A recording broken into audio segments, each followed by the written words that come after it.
Hi అండి, welcome back to my channel. ఇంకా స్వరం మా ఇంట్లో పని అంతా చూసుకొని అటు వస్తూ సన్నీ బెడ్రూమ్లోకి చూస్తుంది కదా.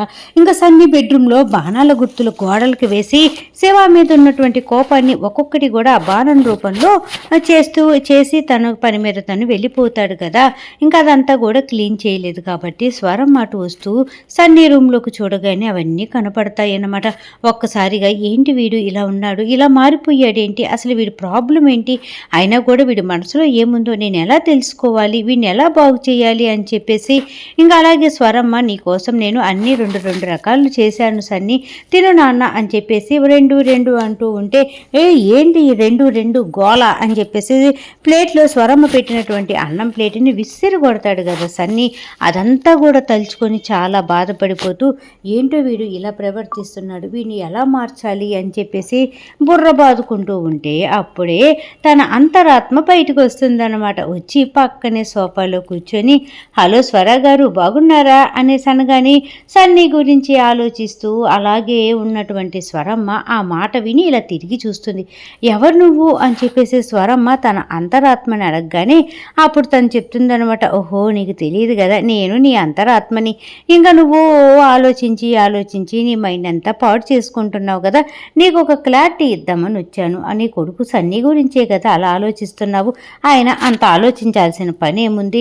ఇంకా సన్నీ విషయం నీకు చిన్నప్పటి నుంచి తెలుసు కదా, ఏదైనా ఒకరి మీద పగబట్టినా ఒకరిని నువ్వు ప్రేమగా చూసినా తట్టుకోలేడు కదా. అలాంటి సన్నీకి పెళ్లి చేసేస్తే మంచిది కదా. ఎవరైనా వచ్చి అమ్మ నాకు పెళ్లి చేసుకోవాలనుంది, నాకు పెళ్లి చెయ్యమ్మా అనేసి ఎవరైనా అడుగుతారో చెప్పు. అతని మనసులో ఉన్నటువంటి విషయాలు తెలుసుకొని నువ్వే అతని దగ్గరికి వెళ్ళి నీకు ఇలా పిల్లని చూశాను పెళ్లి చేస్తాను అనేసి చెప్పాలి. కానీ ఏంటి స్వర ఇంత ఆలోచించే నువ్వు ఈ చిన్న విషయాన్ని కూడా పసిగట్టలేకపోతున్నావా. తన కోపాన్ని అదంతా పోగొట్టాలి అన్నా ఇంకా చక్కగా తన పక్కన ఒక అమ్మాయి ఉంటే అన్ని మంచి మాటలతోటి సన్నీని మార్చే అవకాశం ఉంటుంది. కాబట్టి నువ్వు సన్నీకి త్వరగా పెళ్లి చేయటానికి అవకాశం వెతుక్కో. అలాగే ఆల్రెడీ ఒక కొడుకును పోగొట్టుకున్నావు, ఈ కొడుకును కూడా పోగొట్టుకుంటావా ఏంటి అనేసి స్వర వాళ్ళ అంతరాత్మ అడుగుతూ ఉంటే స్వరమ్మ లేదు నేను ఇంకా నాకు బాబీ ఎక్కడున్నా నా దగ్గరికి వచ్చేటట్టుగా చేసుకుంటాను, నా సన్నీకి ఏం కాకుండా చూసుకుంటాను అనేసి చెప్తూ ఉంటే తన అంతరాత్మ మాయమైపోతుందన్నమాట. ఇంకా స్వరమ్మ అంటూ ఉంటుంది, అవును ఇంకా సన్నీకి పెళ్లి చేసే టైం దగ్గర పడింది కాబట్టి వాడు నాకేదో సర్ప్రైజ్ అంటూ ఉన్నాడు. వాడు నాకు సర్ప్రైజ్ ఇచ్చేలోపు నేనే ఒక మంచి పిల్లని చూసి సన్నీ నువ్వు చేసుకోబోయే అమ్మాయి అని చెప్పేసి వాడికి నేను సర్ప్రైజ్ ఇస్తాను. ఇప్పటి నుంచి సన్నీకి సంబంధించి పెళ్లి విషయాలు చూసుకోవాలి అనేసి ఇంకా స్వరమ్మ ఒకటే ఆలోచించేస్తూ నా బాబీ ఎక్కడున్నాడు ఏంటో అనేసి ఆలోచిస్తూ బాధపడిపోతూ ఉంటుందన్నమాట. ఇంకా ఈలోపే హాసిని హాస్పిటల్కి వస్తుంది. హాస్పిటల్కి వచ్చి తన మందుల కబోర్డ్ను ఓపెన్ చేసుకుంటుంది. ఆ మెడిసిన్ తీసుకురావాలి అనేసి మెడిసిన్ తక్కువగా ఉంటుంది కాబట్టి డబ్బులు తీసుకుని వెళ్ళి మెడిసిన్ తెద్దాము అని చెప్పేసి ఇంకా అలా చూస్తూ ఉంటే డబ్బులు చాలా తక్కువ ఉంటాయన్నమాట. ఈ డబ్బులకి మెడిసిన్ రావు కదా, ఇప్పుడు నేనేం చెయ్యాలి అని చెప్పేసి హాసిని బాధపడిపోతూ ఉంటే అప్పుడే ఆ టేబుల్ మీద 500 నోట్లు కట్ట అలా పడుతుందన్నమాట. ఏంటా ఈ డబ్బులు నోట్లు కట్ట అని ఒక్కసారి బిత్తరపోయి కొంపదీసి మళ్ళీ ఆ డీసీపీ ఏమన్నా వచ్చాడా ఏంటి అని చెప్పేసి అనుమానంతో టెన్షన్ తోటి తలెత్తి చూస్తూ ఉంటే ఎదరే బాబీ ఉంటాడనమాట. ఏంటి శివ ఇంత డబ్బులు ఏంటి అనేసి అనగానే అవును కాలరు, నీకు ఇప్పుడు మెడిసిన్ తీసుకొచ్చుకోవడానికి డబ్బులు లేవు కదా, ఆ విషయం గురించే కదా నువ్వు ఆలోచిస్తున్నావు, కాబట్టి ఈ డబ్బులు తీసుకుని వెళ్ళి చక్కగా మెడిసిన్ తీసుకొచ్చుకో అంటూ ఉంటే ఒరే నీకు ఇంత డబ్బులు ఎలా వచ్చినాయి అని చెప్పేసి ఇంకా మనసులో అనుకుని నేను మెడిసిన్ తేవాలన్నట్టుగా నీకు ఎలా తెలిసింది, ఇదే కదా ప్రేమ అంటే, నా మనసులో విషయాలన్నీ నీకు అలా తెలుస్తూ ఉంటాయి కదరా బాబీ అని చెప్పేసి హాసిని చాలా సంతోషపడిపోతూ అది కాదు శివ, నేను మెడిసిన్ గురించి ఆలోచిస్తున్నానని నీకెలా తెలుసు, ఇంత డబ్బులు నీకెలా వచ్చాయి అనేసి అంటూ ఉంటే కలరు భయపడమాకు, మళ్ళీ నేనేదో దొంగతనం చేసి డబ్బులు తీసుకొచ్చాను అనుకుంటున్నావేమో, అలా అనుకో మాకు. నేను ఒక కాంట్రాక్టర్ దగ్గర ఒప్పుకున్నాను బిల్డింగ్కి పెయింట్ వేయటానికి, అతను నాకు 1,00,000 రూపాయలు కమిషన్గా ఇచ్చాడు. నేను ఇప్పుడు మేస్త్రిని అయ్యాను కలరు, మేస్త్రిని అయ్యాను కాబట్టి వచ్చినటువంటి 1,00,000లో 30,000 రూపాయలు నీకు మెడిసిన్కి ఇస్తున్నాను, ఇంకా మిగతావి ఇంట్లోకి ఖర్చు పెడతాను. ఇంకా అది కాకుండా అష్టలక్ష్మికి ఫీజు కూడా కట్టాలి కదా, కాబట్టి అన్నీ నేను చూసుకుంటాను, నువ్వు ఎటువంటి టెన్షన్ పడకుండా చక్కగా వెళ్ళి మెడిసిన్ తీసుకొచ్చుకో, మెడిసిన్ కొనుక్కొచ్చుకో, అనుకున్న పని ఆపద్దు అని చెప్పేసి గట్టిగా చెప్తూ ఉంటాడనమాట.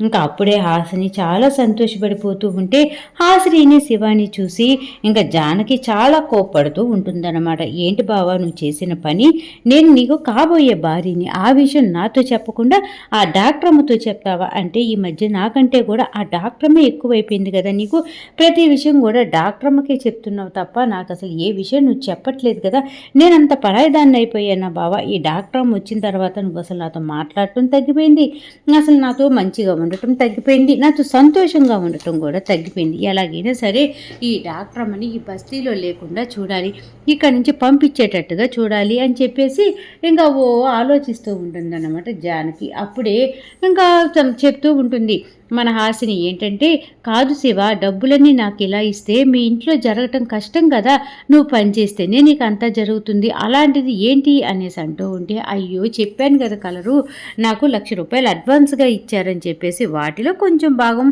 ఈ పేద మనుషుల కోసమే కదా నువ్వు పని చేస్తుంది, కాబట్టి నీకు కూడా హెల్ప్ చేయటమే కదా నాకు కావాల్సింది, కాబట్టి తెచ్చిస్తున్నాను అని చెప్పేసి ఇంకా చక్కగా చెప్తూ ఉంటాడనమాట. ఇంకా ఆ విషయం అంతా చూసి, నీకు చిన్నప్పటి నుంచి కూడా పేదవాళ్ళకి హెల్ప్ చేయాలి ఎంత ఇష్టం రా, నువ్వు అలాగే పెరుగుతూ వచ్చావు, నన్ను కైలాగా ఎప్పుడు గుర్తుపడతావురా అని చెప్పేసి ఇంకా హాసిని చాలా చాలా సంతోషపడిపోతూ ఉంటే వీళ్ళిద్దరిని దూరంగా చూస్తున్నటువంటి జానకి కోపంతో ఊగిపోతూ మొత్తానికి వాళ్ళిద్దరి దగ్గరికి వస్తుందన్నమాట. ఇంకా జానకి ఇంకా బాబీ హాసిని ఇద్దరు మాట్లాడుకుంటూ ఉంటే అక్కడికి వచ్చి, ఏంటి డాక్టర్ అమ్మ నువ్వు చేస్తున్నటువంటి పని, నువ్వు పేదోళ్ళకి ఏదో హెల్ప్ చేయాలి అని చెప్పేసి హాస్పిటల్కి సంబంధించి క్యాంపింగ్ అన్నావు, ఆ క్యాంపింగ్ పని అయిపోయింది, ఇంకా హాస్పిటల్కి వెళ్ళి నీ జాబ్ ఏదో నువ్వు చేసుకోవచ్చు కదా, ఏంది ఇంకా ఇక్కడే ఉన్నావు అని చెప్పేసి హాసిని మీద కోపడుతూ ఉంటుందన్నమాట జాన్వరి. ఇంకా అప్పుడే ఉన్నటువంటి ఏ శివ, ఏంటి పేలుతున్నావు, ఏంటి ఆ డాక్టర్ అమ్మ మీద పేలుతున్నావు అనేసి అనగానే, నువ్వు ఊరుకో బావా నీకేమీ తెలీదు అనేసి జానకి శివ మీద ఎగురుతూ ఉంటుందన్నమాట.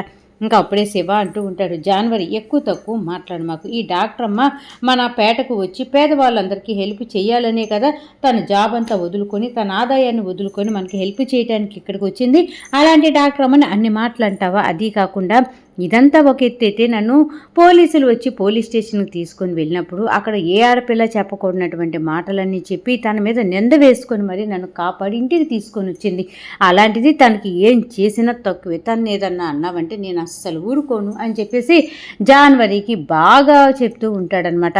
అప్పుడే అంటూ ఉంటాడు, ఎవరు ఏమనుకున్నా సరే ఏదేమైనా సరే మొత్తానికి డాక్టర్ అమ్మ ఈ పేట వదిలిపెట్టి వెళ్ళదు, మన ఇంట్లో నుంచి వదిలిపెట్టి వెళ్ళదు, తను వెళ్ళాలనుకున్నా నేను వెళ్ళనీను, ఇదిగో నువ్వు ఏదైనా సరే నానా రకాల మాటలతోటి ఇంకా కలర్ని ఏదన్నా అన్నావని నాకు తెలిసిందో ఈ ఇంట్లో నుంచి నువ్వు వెళ్ళిపోతావు తప్ప డాక్టర్ అమ్మ అయితే వెళ్ళదు అని చెప్పేసి అనగాని, ఏంటి బావా ఆ డాక్టర్ గురించి నన్ను వెళ్ళగొడతావా అంటే, నా డాక్టర్ కంటే కూడా నేను తక్కువైపోయానా, ఆ డాక్టర్ నీకు ఎక్కువైపోయిందా అనేసి పాపం జాన్వరి ఏడుస్తూ ఉంటుందన్నమాట.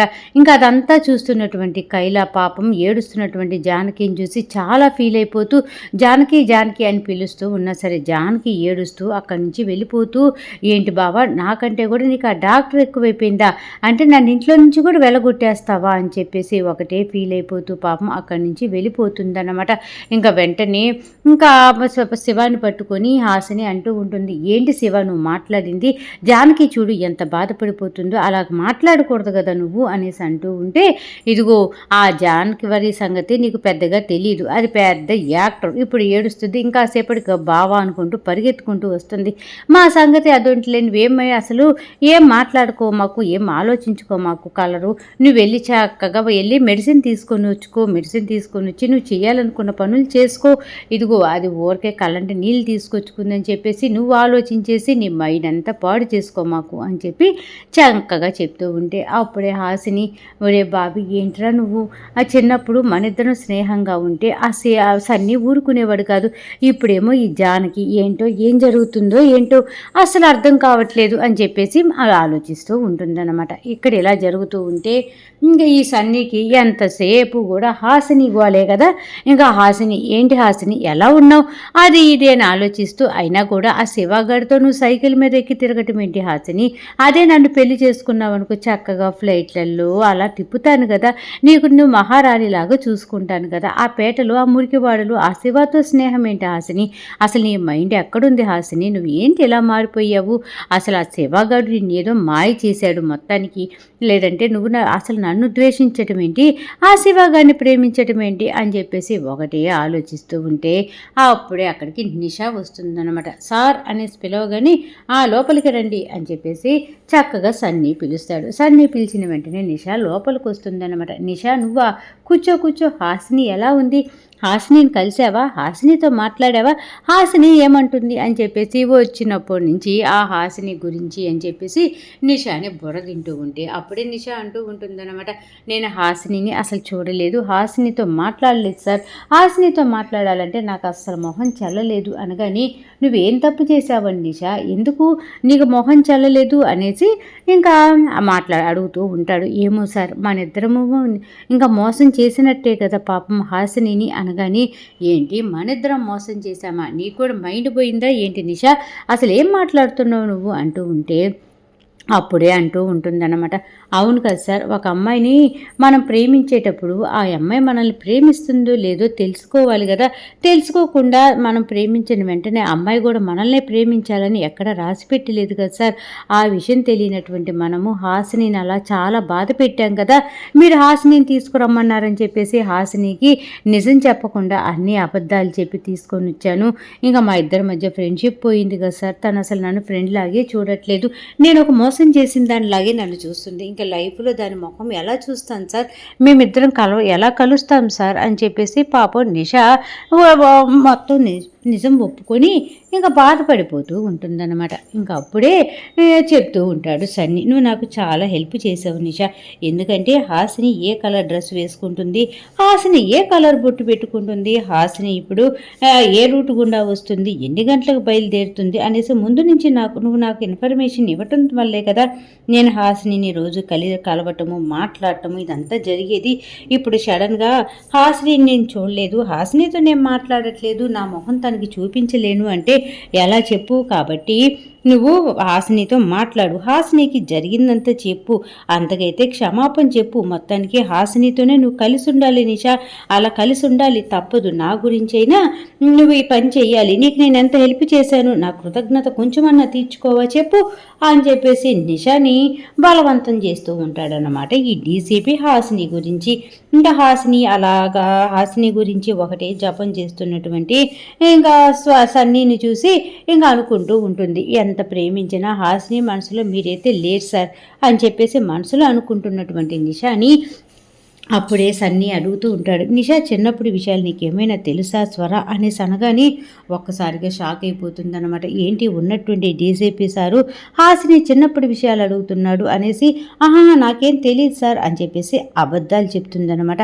అసలు ముందు ఆ హాసిని చిన్నప్పుడు విషయాలు తెలుసుకోగలిగితే అసలు తను ఎవరు, ఎక్కడి నుంచి వచ్చింది, తనకి ఎవరెవరు ఉన్నారు, అసలు ఏంటి అనేది అర్థమైపోతుంది. అప్పుడు శివ హాసిని మధ్య ఉన్నటువంటి సంబంధం ఏంటి, శివకి ఎందుకు ఇంత సపోర్టు పలుకుతుంది హాసిని అని చెప్పేసి అన్నీ తెలిసిపోతాయి అనేసి సన్నీ అలాగే నిషా ఇద్దరు మాట్లాడుకుంటూ ఉంటారు. ఇక్కడ ఇలా జరుగుతూ ఉంటే హాసిని హాస్పిటల్లో తన పని తను చేసుకుంటూ ఉంటే ఇంకా అప్పుడే శివ వస్తాడనమాట. ఒక చెయ్యి వెనక పెట్టుకొని వస్తాడు. వెంటనే అడుగుతూ ఉంటుందన్నమాట హాసిని, ఏమైంది శివ, ఎందుకు చెయ్యి అలా వెనక పెట్టుకున్నావు అనేసి అంటూ ఉంటే, చెయ్యి చాలా నొప్పిగా ఉంది డాక్టర్ అమ్మ అని చెప్పేసి అబద్ధం చెప్తాడనమాట. వెంటనే ఏమైంది శివ, చేతికి ఏమన్నా దెబ్బ తగిలిందా, నాకు చూపి నేను ట్రీట్మెంట్ ఇస్తా అని చెప్పేసి కంగారుగా పరిగెత్తుకుంటూ శివ దగ్గరికి వస్తుంది హాసిని. శివ వెంటనే తను వెనక పెట్టుకున్నటువంటి చెయ్యిని ఇలా ముందుకు పెడతాడు. ఆ చేతిలో పీచు మిఠాయి ఉంటుందన్నమాట. అదేనండి సోన్ పాపిడి ఉంటుంది. ఇంకా ఆ పాపిడి చూసినటువంటి హాసిని ఆనందంతో తబ్బిబ్బైపోతుందన్నమాట.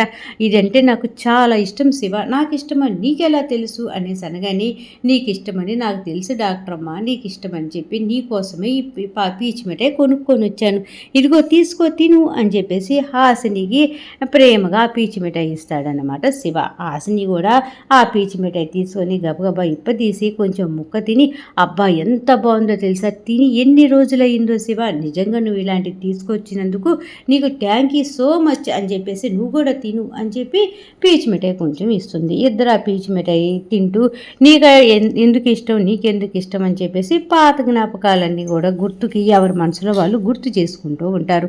ఒరే బాబీ, చిన్నప్పుడు నువ్వు నేను ఎన్నిసార్లు ఈ పీచు మిఠాయి కలిసి తిన్నాంరా, మళ్ళీ ఇన్ని రోజుల తర్వాత తింటున్నాం.